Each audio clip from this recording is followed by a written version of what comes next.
नमस्कार दोस्तों, आपने चिक्की तो बहुत खाई होगी, पर क्या आपने पपड़ी मूंगफली की खाई है? तो इसे हम एक सीक्रेट चीज़ के साथ बना के तैयार करेंगे और वो कहीं बाहर की चीज़ नहीं होगी, हमारे किचन से ही मिल जाएगी और बहुत ही क्रिस्पी बढ़िया ये पतली सी हमारी पपड़ी बन के तैयार होगी। तो चलिए बिना देर किए हम जल्दी से बनाना शुरू करते हैं इसे।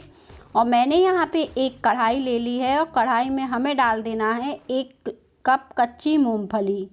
अगर आपके पास भुंजी हुई मूंगफली है तो आप उसका भी इस्तेमाल कर सकते हैं, पर ताज़ी घर पर मूंगफली भूंज के तैयार करेंगे तो क्रिस्पी हमारी पपड़ी बनके तैयार होगी। तो इस तरह से आप घर पर ही मूंगफली भूंज कर तैयार करें। धीमी आंच में लगातार चलाते हुए भूनना होगा हमें। 5 से 6 मिनट लग जाते हैं हमारी मूंगफली को भुनने में और बहुत ही बढ़िया भूंजकर तैयार होती है।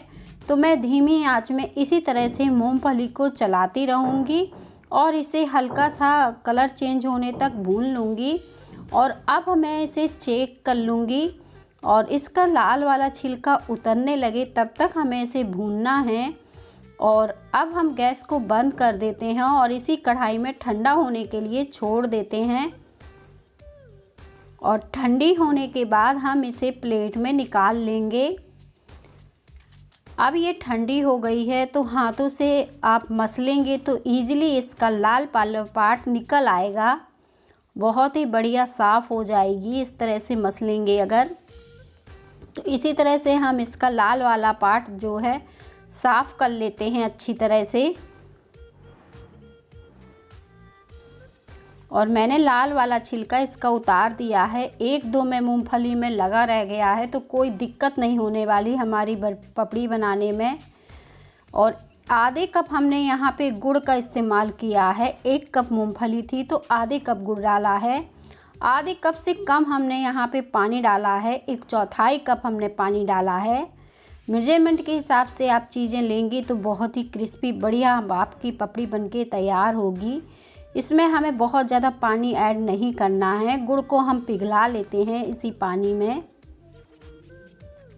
थोड़ी देर में हमारा गुड़ पिघलने लगेगा तो वो सीक्रेट चीज़ हम डाल देते हैं जो हमने किचन की डाली है। ये है चीनी। आप चीनी ज़रूर डालिए, इससे बहुत ही बढ़िया क्रिस्पी हो जाएगी ये। और ये मैंने 50 ग्राम के करीब चीनी ली थी और इसे ऐड कर दिया है इसमें। अब हम दोनों चीज़ों को अच्छे से पका लेते हैं और गुड़ में उबाल आने के बाद हम इसे लगातार चलाते हुए पका लेते हैं। गुड़ अभी आपको दिख रहा होगा कि पक गया है, पर ये पका नहीं है। और इसी तरह से इसे जब तक बिल्कुल हल्का चिकना ना हो जाए पकाते रहेंगे। बीच में हम चेक कर लेंगे गुड़ हमारा पक गया है कि नहीं।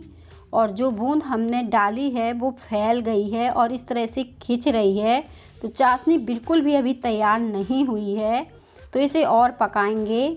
और जब ये पक जाएगी तो आप देखें फूली फूली हल्की हो जाएगी। और जो बूंद हमने डाली है देखें एकदम जाते ही ठंडी हो गई है, फैली नहीं है।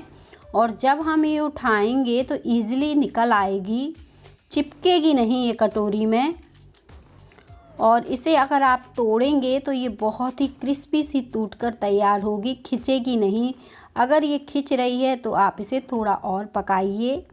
और देखें ये क्रिस्पी सी ठंडी होने पर ही क्रिस्पी सी टूटती है। गरम में ना तोड़िएगा, नहीं तो ये खिंचेगी। ठंडी जब ये गोली हो जाएगी तो आप इसे तोड़ेंगे तो ये क्रिस्पी सी रहेगी।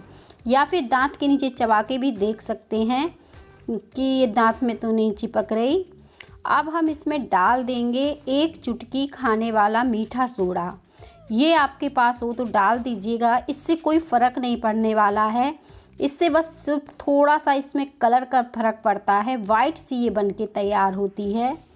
और मूंगफली को मिक्स करने के बाद हम तुरंत निकाल लेंगे। हमें इसे ज़्यादा देर तक नहीं पकाना है। जैसे ही गुड़ पके मूंगफली को डालेंगे, गैस को तुरंत बंद करके इसे निकाल लेना है।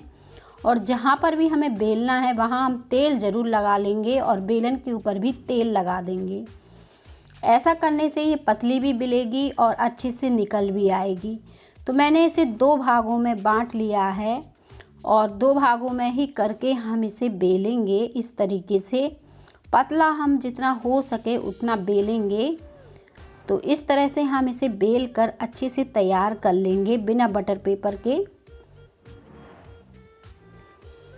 तो इसी तरह से हमें इसे बेल लेना है। आप चाहें तो गैस वाली पट्टी जो होती है जहाँ हम गैस रखते हैं उसके ऊपर भी आप इसे बेल सकते हैं, या कोई पीढ़ा के ऊपर भी बेल सकते हैं। जैसी सुविधा हो आप वैसा कर सकते हैं और ईज़िली ये बिल जाएगी। और ये काफ़ी अच्छी पतली सी बिल गई है। अब हम इसे छोड़ेंगे इसी तरह से। अगर ये कहीं से फटी है तो इस तरह से हाथों से ऐसा करेंगे तो ये हो जाएगी। और बस बेलने के बाद हम इसे इसी तरह से छोड़ देंगे कि ये ठंडी हो जाए। और दूसरी वाली भी हम इस तरह से बेल लेते हैं। आप चाहें तो पूरा एक ही बार में बेल सकते हैं। मैंने छोटा छोटा 2 बार बेल लिया है। और अब इसे भी हम बेल लेते हैं। सर्दी का समय है, ये गरम नहीं लगती है। बस इस तरह से बेल कर अब हम इसे तैयार कर लेंगे। इसे भी हमने बेल कर तैयार कर लिया है। बहुत ही बढ़िया ये बिल गई है। आप चाहें तो अभी इसमें चाकू से कट के निशान लगा दें, बाद में ये कटती नहीं है। फिर इसे हमें तोड़ना ही करना पड़ता है। जैसे हम तोड़ते हैं ना, फिर हमें तोड़ना पड़ेगा।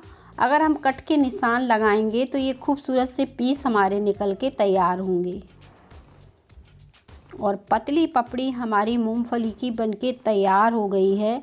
इसे ठंडा होने के बाद हम आपको इसे तोड़ के दिखाएंगे कितनी क्रिस्पी और बढ़िया बनके तैयार हुई है। इसे आप ट्राई कीजिएगा हमारे तरीके से। आपकी चिक्की बहुत ही बढ़िया क्रिस्पी सी बनके तैयार होगी। और देखिए कितनी बढ़िया बनी है, एकदम क्रंची है। चाहे जितने टुकड़ों में आप इसे तोड़ेंगे तो ये टूट जाएगी इजली।